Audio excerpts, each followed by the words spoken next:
Around 200 years ago, in 1819, an officer of the Madras Presidency, John Smith, while on a hunting trip, was brought by a pale boy to the entrance of Cave 10 at Ajanta. Since the caves became known to the Western world, their importance as an archaeological treasure has only grown with time. At the edge of the Deccan Plateau, in Aurangabad district, the Waghora river cascades into 7 pools or Saptakund before plunging into a U-shaped valley. Located along its basalt cliff are the Ajanta Caves. It was a day's walk from the trade route of the time. The caves were excavated in 2 time periods. The early caves were created during the Satvahana period, between the 2nd century BCE and the 1st century CE. The later caves were made in the 5th century, perhaps during the Vakataka reign.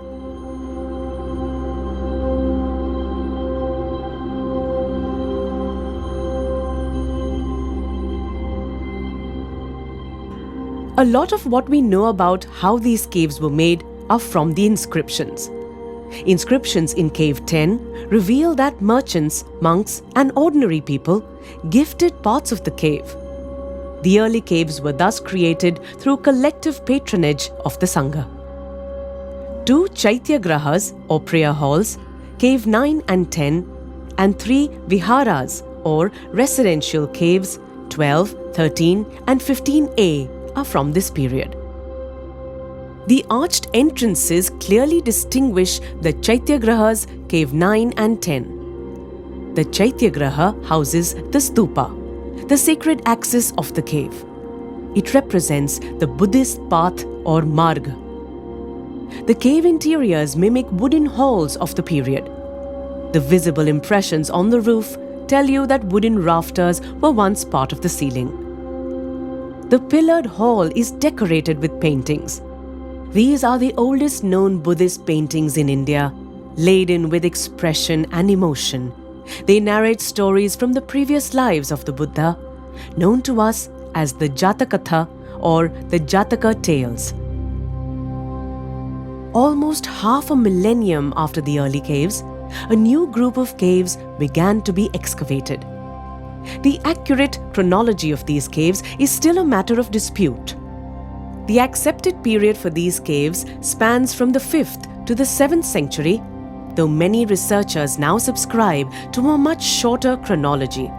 According to Walter Spink, who has done extensive work on the chronology of the Ajanta Caves, these caves were built in a much shorter time, between 462 and 480 CE.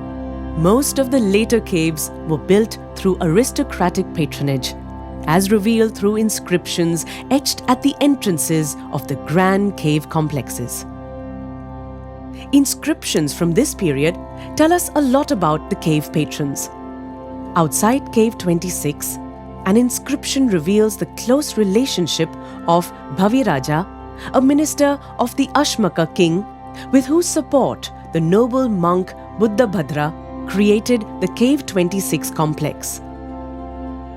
The inscription in Cave 17 states that a king, described as Dharadipa, commissioned a large cave complex which included the monastery Cave 17, a water cistern, a Nagraja shrine, and the Chaityagraha Cave 19. The inscriptions at Cave 16 show Varahadeva, the Prime Minister of the Vakataka King Harishena, as the patron.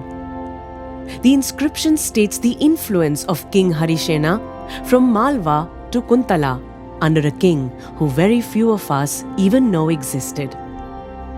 From an inscription in Cave 4, we know of Mathur of Karvatiya clan, but it is unclear whether he was the patron of the entire cave or just a part of it.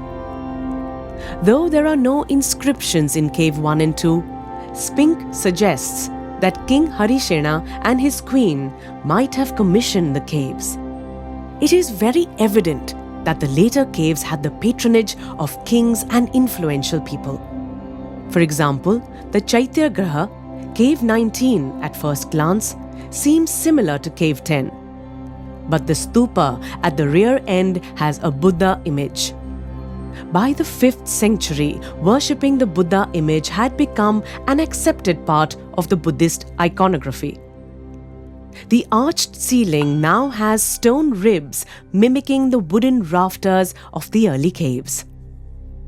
Along with Buddha, there are many elaborate sculptures of nidhis, birds, animals, and celestial creatures. The master craftspeople sculpted wonders from stone in this later phase. The later caves, specifically Cave 1, 2, 16 and 17, hold stunning paintings. Just like the early caves, these paintings tell Buddhist stories. Some of the caves at Ajanta, like Caves 5, 23 and 24, are incomplete. On closer observation, one realizes that virtually all the later caves are incomplete. This suggests that work abruptly stopped at the entire site for some reason. What happened?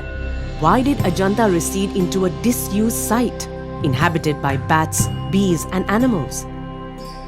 Archaeologists and historians provide many probable answers and are not always in agreement.